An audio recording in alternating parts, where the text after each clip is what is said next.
I pledge allegiance to the flag of the United States of America and to the republic for which it stands, one nation, under God, indivisible, with liberty and justice for all.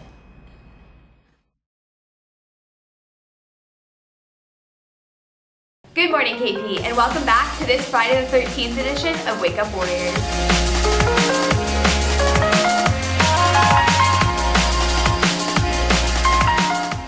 Since the February 14th Parkland massacre, the issue of gun control has once again been brought to the front burner and is still there almost 2 months later.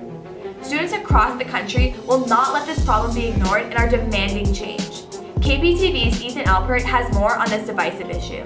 No matter where you stand on gun control, we have a problem. What is the state of gun laws in America?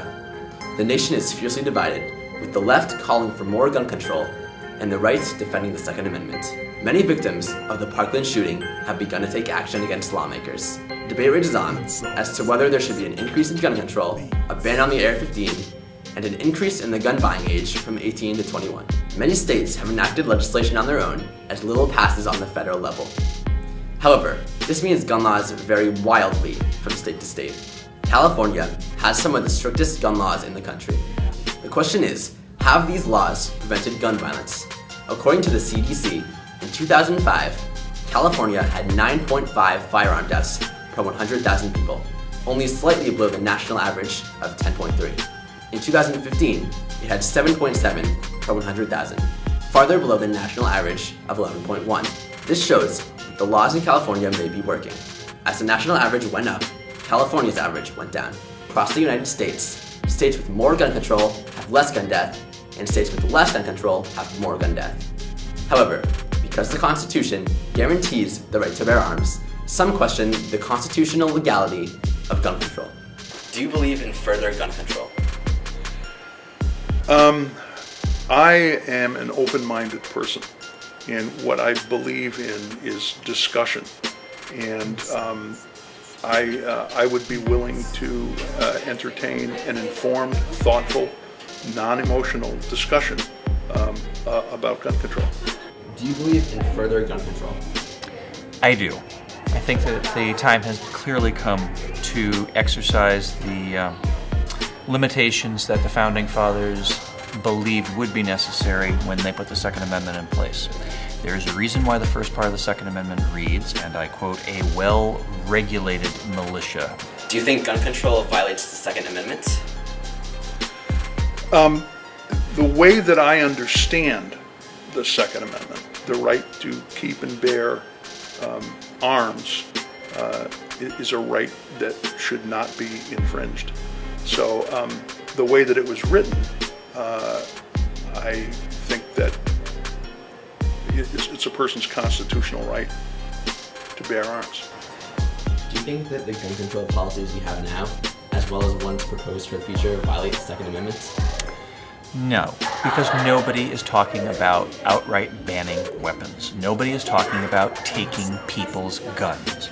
What they are talking about is placing reasonable restrictions on the types of weapons that can be used in a civilian environment, eliminating the use of military-inspired and styled weapons. Gun control is one of the most controversial and divisive issues of our time, and chances are the argument will continue for a long time to come.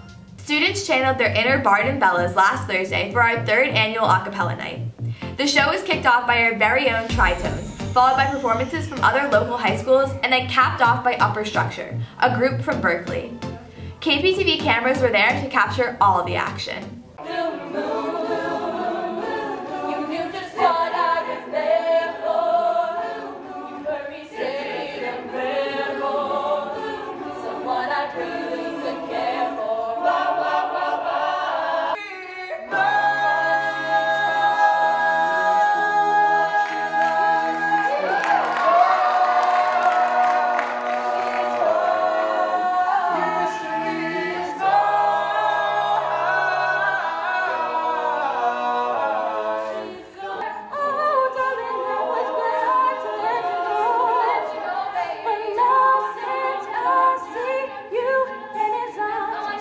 Yes, I do now.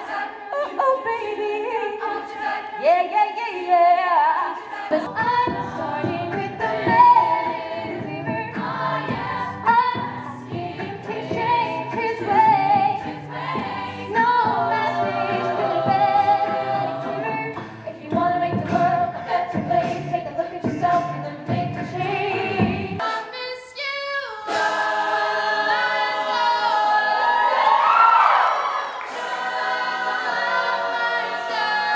32 students from KP Cares embarked on their service trip to Costa Rica this morning. While there, students will be volunteering at the San Jose Orphanage and a local dairy farm. In addition to their service, trip highlights will include ziplining in the cloud forest and visiting Ecotermales hot springs at the base of a volcano. We caught up with some students going on the trip to see what they're most excited about. We have spent the past year fundraising for this trip to Costa Rica. We've been getting a lot of supplies to bring down to an orphanage there, and we're going to be spending a day there with the children. We're going to a coffee farm to help them plant some more plants, as well as a dairy farm where we're going to do some repainting and just like help them around the farm. Building a dam in one of the rivers, and then we're also doing a reforestation project where we help plant some new trees. We're doing some touristy stuff as well. We're going to be ziplining, going to some hot springs, exploring a volcano. I just think it's going to be really cool to be able to go see the rainforest. We're going to be walking through there a lot, and it's definitely just a different experience from anywhere that I've ever gone before. I think it'll be really cool to see the culture and a completely different place, and to also see all the animals. So we're all really excited, and it should be a lot of fun. Get your snaps ready, because tonight is the Unlikely Stories' first ever Poetry Slam. Along with KP's English National Honor Society, the bookstore planned the event as an opportunity for students in the area to showcase their poetry skills. Here's ENHS's Tori Ely with more on the slam. It's National Poetry Month, which a lot of people don't know about. And it's just going to promote that type of creativity and writing that a lot of people enjoy, but we really don't get to pursue outside of school. Poetry is a good way to put down your emotions and sort of express how you feel in an artistic way. And you have the capability to tell a story without giving all of the pieces, without giving all the context, and it's a way for a reader to come to a conclusion or come to their own emotions of that poem without you ever directly expressing. It's more subjective.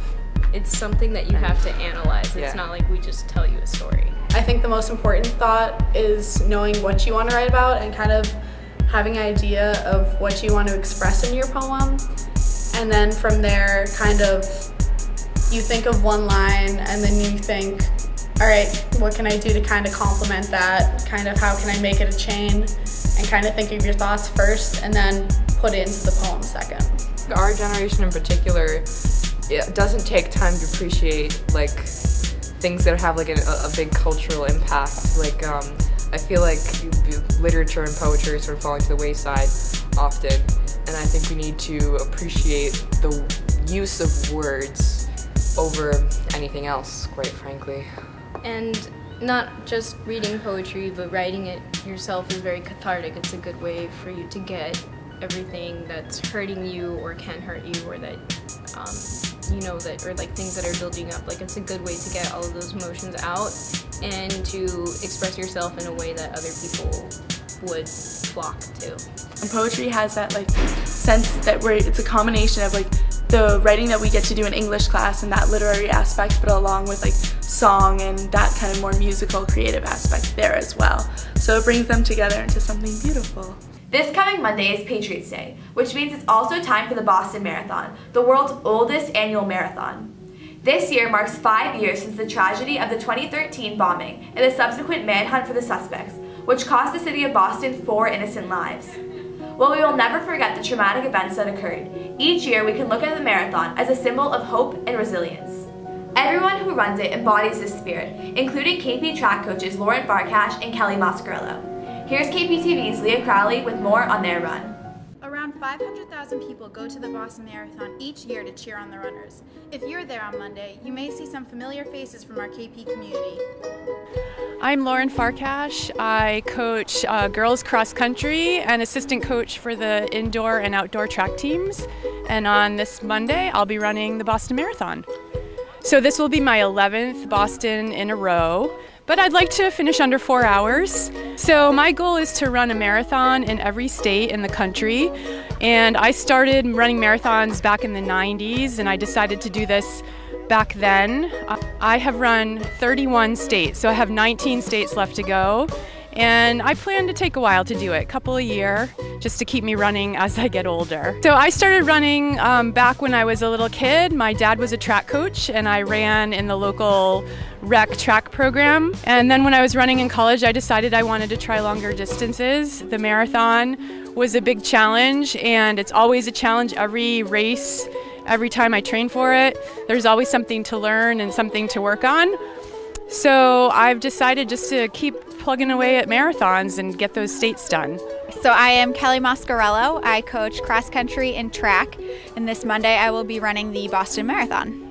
This is going to be my first Boston, so I want to finish first. But I'm hoping for under 4:08 because Nina Satarski bet me that if I am faster than that, she will buy me a pizza. Me and Coach Kelly, we both love running and we both love pizza. So I told her that if she ran a 4:08:34 in the marathon, that I would buy her a pizza. And if she doesn't make that time, she's gonna buy me a pizza. So we'll see what happens. I think she's gonna beat it, and I hope she beats it too. I'm ready to buy her pizza. That's all for this edition of Wake Up Warriors. Have a great April break, and we'll see you back here in 2 weeks.